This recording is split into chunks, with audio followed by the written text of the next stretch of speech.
Salam değerli dostlar, Rost Fiskal Vadisidir, mən Sadiq Şamilov. Qısa bir mövzu izah eləmək istəyirəm. Molekulyar kinetik nəzəriyyə ilə bağlı, hamınızın bildiyi, şəxsən mən sevdiyim bir mövzudur. Değerli dostlar, MKN qısaca bizdən nə istəyir? Makro parametrləri var, yəni P və T, gəlin onlarla qeyd edək. Yəni təzyiq, həcm və temperatur.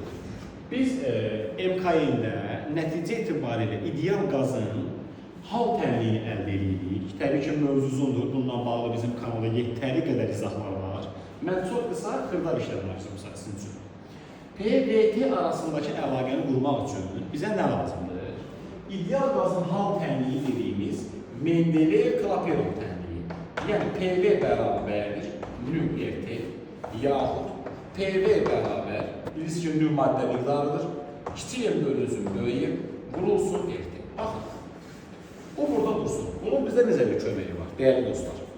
İdeal qaz dediğimiz zaman kütle sabit olduğuna göre biz madde miqdarını sabit qəbul etsək, verilmiş kütle ideal qazdan təbii söhbət gedir. Və buradakı R universal qaz sabit olduğuna göre və qiyməti verilir bizə 8,31 deyir. Bu da konstant olsa, görün işimiz necə rahatlaşır. O zaman biz bu ifadəni belə yaza bilərik təqribi olaraq, işimiz rahatlaşsın. P V hasili mütənasibdir temperaturla. Çünki nü sabit, R sabit daxil. Onda PV hasili mütənasibdir temperaturla. Məsələn, olsun birinci proses, izotermik proses, yəni temperatur sabit olduğu proses. Buna baxın, bunu buraya yazsaq, PV bərabər konstant olar mı? İki kəmiyyətin hasili sabitdirsə bunlar necə asılır? Tərs asılır. Onu da yazaq buna. P2 bölünsün V1 bərabərdir. V1 bölünsün V2. Deməli, izotermik prosesdə ideal qazın təzyiqi həcmindən necə asılı oldu? Tərs asılı oldu. Qrafik göstərmək istəsək, bura P, bura V yazsaq, baxın, tərs asılılığı, izoterm deyirik buna, göstərdik. İndi gəlin baxaq ikinci prosesə. Məsələn, izobar proses. Yəni təzyiqin sabit qaldığı proses. İzobar proses. P konstantdır. Bu nə bura baxaq? Baxın, P-nin yerinə sabit yazdıq. Sabit. Baxın, göstərək. Vurulsun V mütənasibdir T ilə.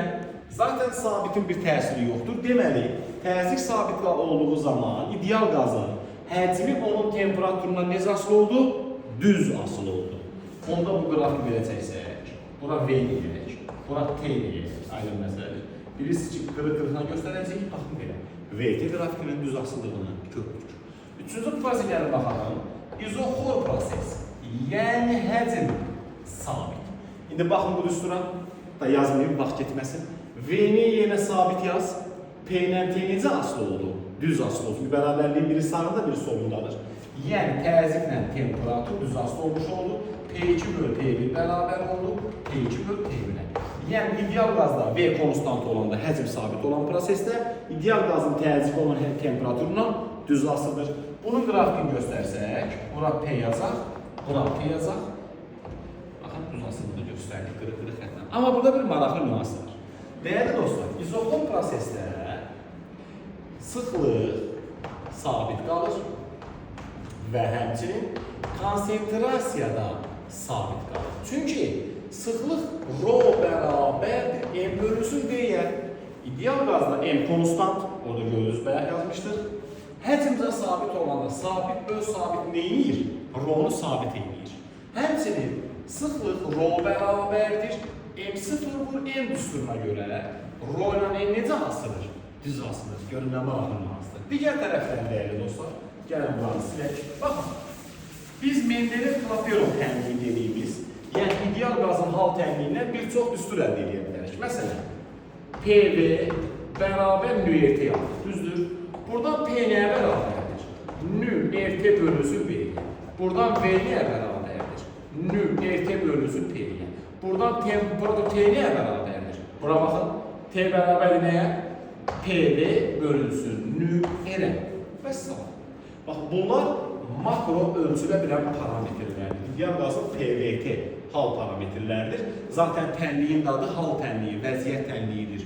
Baxın, bir də əlavə olaraq təzyiqin bu düsturunu bilməkdə fayda var. P bərabərdir rho RT bölünsün böyük M buradan ispat olunur. Yəni siz nölün yerinə kiçik M bölü böyük M yaz, ispat edəcəksiniz çünki M bölü rho-nu verir. Bir də təzyiqin P bərabər NKT düsturu var. Burada K bilirsiniz ki, Boltzmann sabitidir.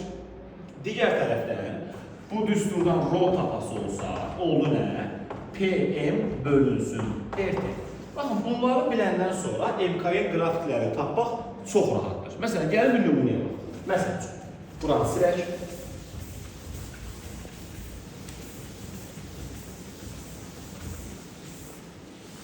Hətta gəlin buranı təmizləyik. Baxın, məsələn üçün, belə bir qrafik versin bizə.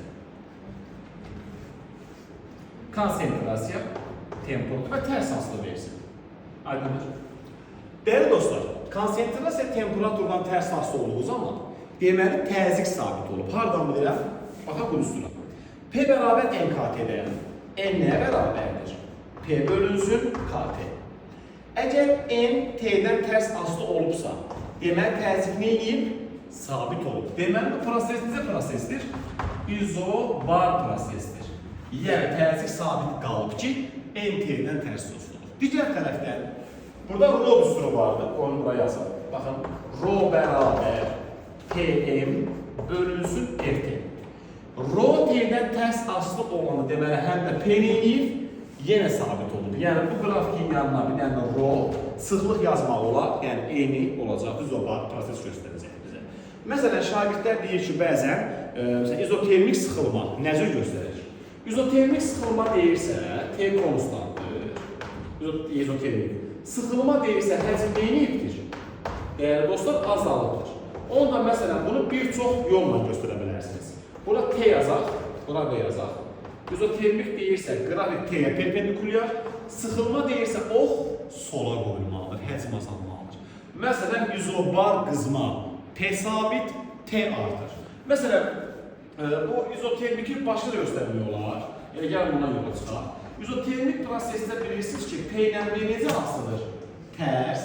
Sıxılma deyirsə, həcm neynəməlidir? Azalmalıdır. Yəni, o oxu bu tərəfə qoymalıyıq ki, yəni sıra tərəf getsin, həcmin azaldığı istiqamətdə getsin. Və s. və ilaxır. İnşallah ki, növbəti izahlarda yenə bunun ardını çəkərik. Başqa hansı mövzuların belə qısa izahını istəyirsinizsə, lütfən bizə bildirərsiniz. Hələ ki, bu qədər. Sağ olun, dəyərli dostlar.